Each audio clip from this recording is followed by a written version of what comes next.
Today I'm going to show you a 5 to 10 minute sequence aimed at restoring balance in the shoulder complex. One of the most common problems that we are faced with our clients is a so-called protracted shoulder. In other words, this position of the shoulders. As you can see, the neck becomes tight and engaged and the shoulders drop forward. And as people look downward and forward while they work, they end up in such a position. We're looking to stabilize, centrate, position, and mobilize to the extent that we're going to bring balance back into the shoulder-neck complex in general. If the area between your shoulder and chest, right about there, is tight and stiff, and if your shoulder is pulled forward, the first thing we're going to do is try and release some of that tension with a tennis ball. You can do this on the edge of a wall, at a corner, or on a pillar, ideally. And all you're going to do is you're going to press this part of your chest, right where it meets the shoulder, into the pillar. I just literally want you to lean forward and lean against the ball. Don't overdo it. You can slowly and gently move up and down in a very small range as you see fit and as you feel. You can also turn in and out, and you can also move your arm to facilitate some of that tissue to move underneath the ball where there is pressure. So as you can see, I can make shoulder circles.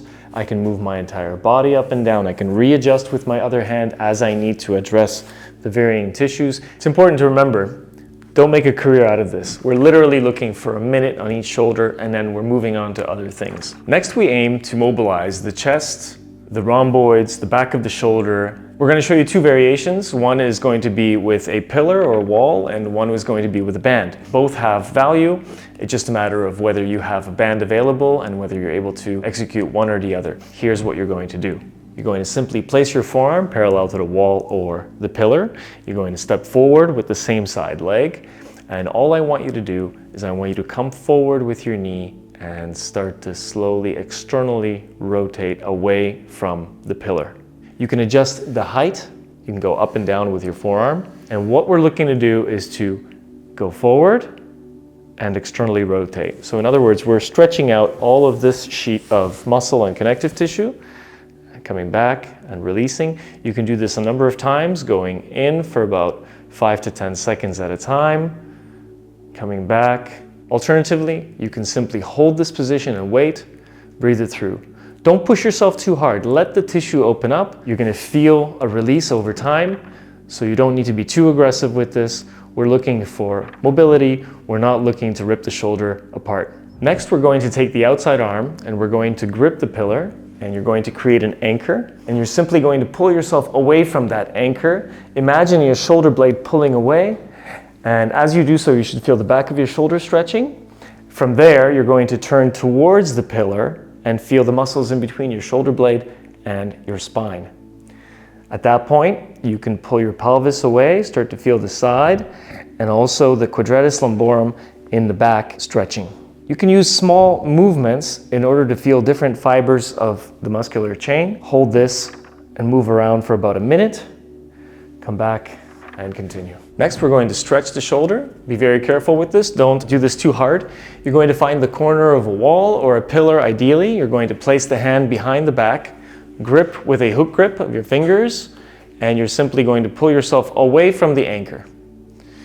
At that point, you're going to turn one way and turn the other way very gently. Don't overdo this. This is not about how hard you pull. This is about opening up the shoulder, which means we have to be somewhat relaxed and passive in order to have this benefit.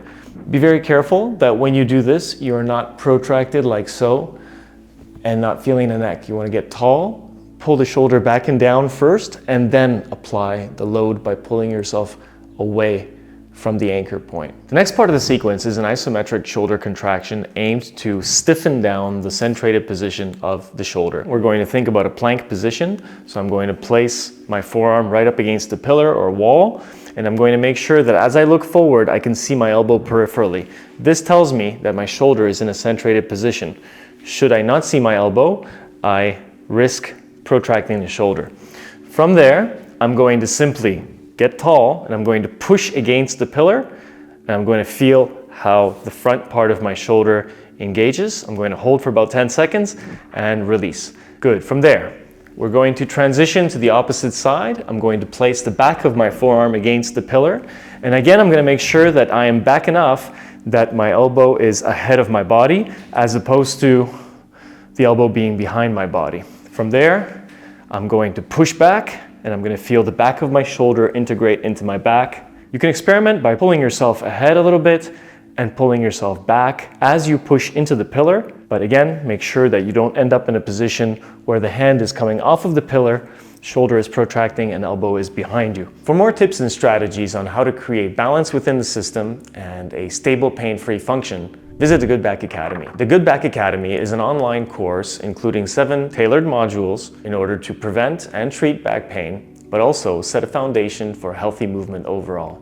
Here's a banded variation of the complex shoulder stretch. The nice thing about the band is that it allows us a little bit of resistance as well as flexibility so that we can change positions as we go. As you can see, I simply raise my arm into external rotation, my elbow points forward, and I'm simply able to rotate away from the end of the band with my torso in order to get a good stretch on my chest.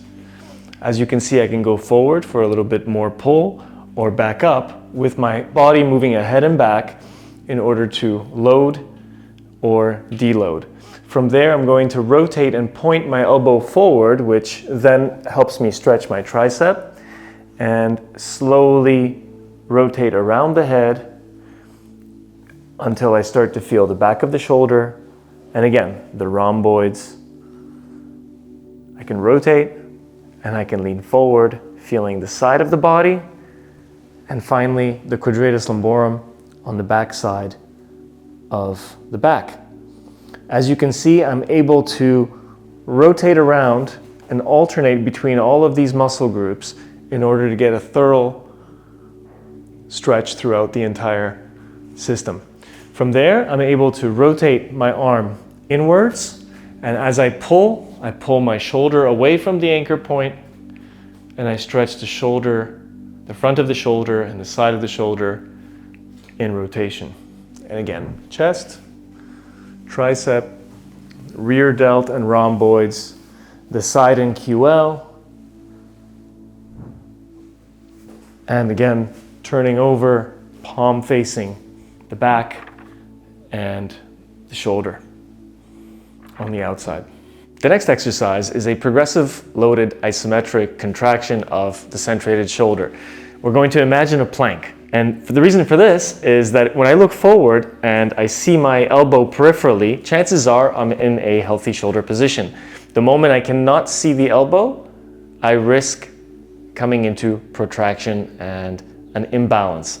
So we're going to look forward and we're going to try to see the elbow peripherally and imagine a plank position. We're then going to grab the band and simply walk forward holding that position. As we walk forward, we add load. As we walk back, we lower the load. Shoulders are engaging and stabilizing. We're trying to keep them immovable. Next, you're going to do the same thing in reverse. I'll show you on the other hand. You're going to simply grab and walk backwards. So we're just holding that plank position, walking forward and walking back. The next exercise will help us with shoulder stability and stimulate the external rotators of the shoulder complex. First and foremost, what's very important is that I sit on one side and I place my elbow on the same side knee. And I want to make sure that the shoulder is back and down, so externally rotated and depressed. The other hand is pushing me away from the floor so that I can sit poised and tall. And I'm going to take a small weight, a water bottle perhaps, or a heavy book, anything that you have at hand, and you're going to simply allow it to fall forward to the inside of the body while you are maintaining the shoulder in that centrated position. From there, we're going to externally rotate and repeat. What we're looking to avoid is a shoulder protraction like such. So once again, back and down, chest is up, sitting tall, allowing the weight to fall forward, provoking the back of the shoulder and pulling back like such. Once it gets to be too much or my shoulder escapes, you simply switch sides and repeat on the other side. Because each of us are unique in the length of our limbs and the shape of our body, some of you may not find this position comfortable. Some of you may find yourselves leaning or unable to verticalize your posture. In those cases, it may be helpful to either sit on top of a yoga block like such, and that makes it a lot easier. On the other hand, if you find that your arm is not long enough, you can use another yoga block by the side in order to push yourself up and create that perfect position before you start this exercise. The next exercise is ideally executed with a kettlebell, but of course can be done with any other weighted implement. The kettlebell is unique in that I'm able to hold it bottoms up, which helps me with my grip strength, my alignment, my control, and my reactivity. What I'd like from here is I'd like you to create a 90-degree bend at your elbow, palm facing yourself, and you're going to simply bring your elbow out to the side, palm facing forward. So as you can see, I'm turning out and I'm turning in, and I feel that tremendously in my shoulder blade. This will be stage 1, and stage 2 would be to start pressing up overhead. As usual, I want to be able to see my elbow peripherally, which helps me maintain the centration of my shoulder as I raise it up and as I bring it back. Be very careful with this. The other hand, in case, is there to guard if you should lose control. Now, for beginners, you can simply turn over and do this exercise like so you don't have to deal with that added balance element. And as I've said before, we can use anything that we can grip in our hand, from a heavy book to a plate or any other weighted implement. For more tips on creating pain-free function and general health, subscribe to our channel.